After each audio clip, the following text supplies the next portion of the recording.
Join me now for reaction. Republican Congressman Matt Gaetz and Andy Biggs. So looking at the latest polling data, Bernie Sanders is gaining momentum big time. He is, for example, neck and neck. He may win Iowa. He's ahead substantially in New Hampshire. And, boy, his fundraising is really taking off while Elizabeth Warren is tanking. And all of a sudden, they're going to be forced back to Washington in January off the campaign trail with a Senate impeachment trial. Well, perhaps Elizabeth Warren's decreases in revenue correspond with her campaign not wanting to pay her wealth tax. But I think that the Bernie Sanders ascension in the polls is a sign that the Venezuela wing of the Democratic Party is showing a little life here. And you just got to wonder, Greg, who's going to win this thing on the Democratic primary? Because you got Joe Biden just as the blundering gaffe machine that he is. You've got, kind of the weekend at Bernie Sanders campaign where he's trudging along but gaining momentum. And then Elizabeth Warren, who I think has had her ebbs and flows. I don't see a winner in the field yet. Congressman Biggs, Democrats are now openly beginning to wonder about the wisdom of Nancy Pelosi, Adam Schiff's, and Jerry Nadler's impeachment farce. The numbers are indicating this is going to backfire. Have they created a political quicksand, and now they've stepped right into it? Yeah, they really have. And I think Nancy Pelosi's instincts were correct about a year ago when she was kind of backing off. We don't want to really get going on this thing. But as Matt said, the Venezuelan side of the Democrat Party in Congress said, look, no, we got to have it. And she had to cut a deal to become Speaker because it was such a close race. She has taken the bull by the horns here, and it looks like she's going to get gored because of it. The reality is this has been a huge mistake for the Democrats. They have nothing. There are people within the Democratic Conference itself that realize that they have nothing, and it's done nothing but help President Trump solidify his position with, people of reason throughout the country. Congressman, those within the Democratic Party, you just referenced them, are they angry about what Pelosi and Schiff and Nadler have done? I think some of them are. Some of them who I've talked to quietly aside, they want this to go away. They wish it had never happened. But you know what? Nancy Pelosi's got him because she raises money for him. But the reality is many of them wish this thing would go away.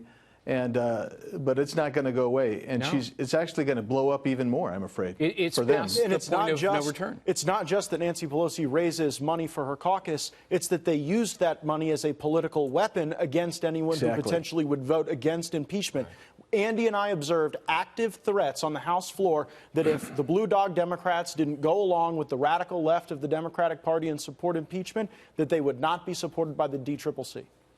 So that's the active threat. That's the quid pro quo. We're going to pull the rug out from under you financially and in every other way. Yeah, the only quid pro quo I observed in this impeachment process was the quid pro quo where if the Democrats didn't line up behind Nancy Pelosi as lemmings ready to go off the cliff, that they would then be bludgeoned by their own party in primaries. Huh.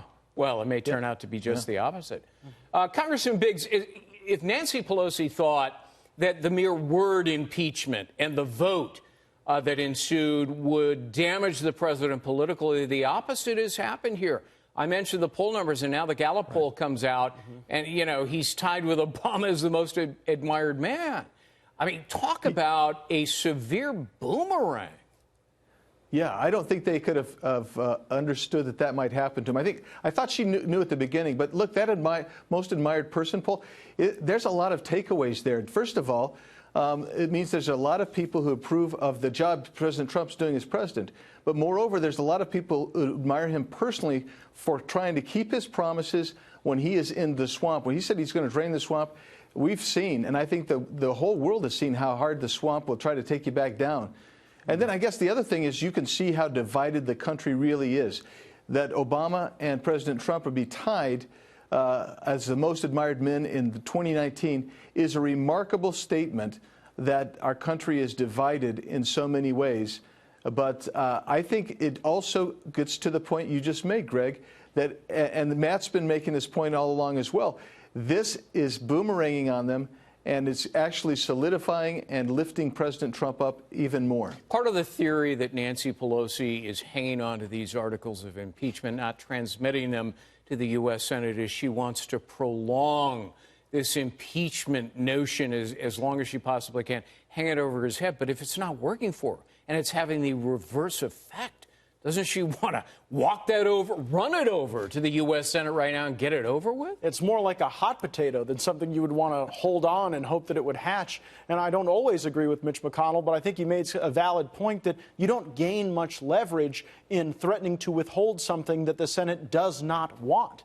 And as Andy pointed out, you've got a lot of these members in districts that were won by Donald Trump who will vote for impeachment, but who frankly want it through the legislative digestive system as fast as possible. Because, I mean, if you're one of those candidates on the campaign trail, heck, if you're one of the 2020 Democrats running for president, this has now become all-consuming. The election would be a referendum on impeachment, and right now it would be an election that the president would overwhelmingly win in the Electoral College. By a fairly wide margin, Congressman Biggs, independents are against removing the president via impeachment. And you just heard the clip that we played from a CVS reporter, Garrett, Major Garrett, who said, you know, any president in terms of minority votes would, quote, be happy to have this record claimed. So when you factor in independents, the minority vote, and the president's rise in polling numbers, plus his tremendous increase in fundraising, is he I know it's early, but is he looking fairly solid going into the 2020 election? Well, with everything there, I like his chances significantly, but I don't think we should rest on our laurels. I think we need to keep out there working. I think President Trump's a great candidate, and I think he's going to win big. And I think some of the things that you mentioned, the response to for instance, the black vote and the minority vote, because they have the lowest unemployment rates in those demographics that you've ever had. You've had more jobs, more people working, more people able to fulfill their life dreams. I mean, Matt worked hard on getting the First Step Act through and deserves a lot of kudos for that, the president and his team. That has changed the very nature of some of that stuff going on. So President Trump has a significant approval rate right now among black voters, and that's incredible. And that's a great thing for him. Andy Biggs, Matt Gaetz, thank you both for being with us. Good to see you. Thanks, Greg. Thank you.